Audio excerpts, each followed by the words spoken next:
Margie and I live in Phoenix, Arizona. I had an abortion because my fiance told me I was going to.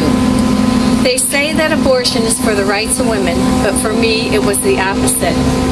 The appointment was made for me, I was driven to the clinic, and when I told the clinic I did not want to have an abortion, they did not care.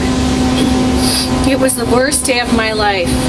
I was so devastated, my doctor put me on Valium.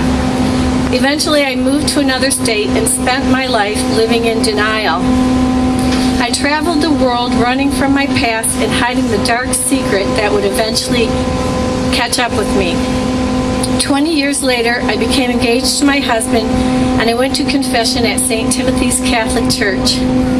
The priest held my face in his hands and said, "My dear child, why did you carry this sin for so long?" I knew that it was the Holy Spirit speaking, and I know that God has forgiven me. We moved to California, and 3 years later, I had a brief psychotic episode, and I ran away from home. I lived on the streets of Oakland, California for 8 days over the Thanksgiving holiday. My family did not know where I was, and the media would try to convince them that I was dead. You need to know that, according to medical experts, psychosis is common in women who have had abortions. Dr. Teresa Burt, the founder of Rachel's Vineyard, reports that on the anniversary of their abortions, women act out suppressed memories.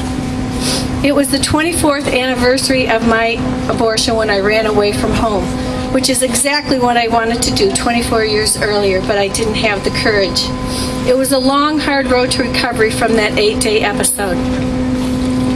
This past July, I attended Rachel's Vineyard Retreat where I found healing and I finally forgave myself. There were 12 of us on the retreat that weekend and there were 37 aborted babies baptized. The pain of that weekend would have been unbearable if not for the overwhelming love of God. The journey has continued, and that's why all of us are here today to give our testimonies. I regret my abortion, I mourn my lost motherhood, but I'm especially sorry that I denied my child life and robbed my nieces and nephews of a really great cousin. I'm asking you to take a stand and put an end to this slaughter of innocent lives and destruction of souls. I pledge to continue this fight until abortion is no longer legal, and that is why I am silent no more.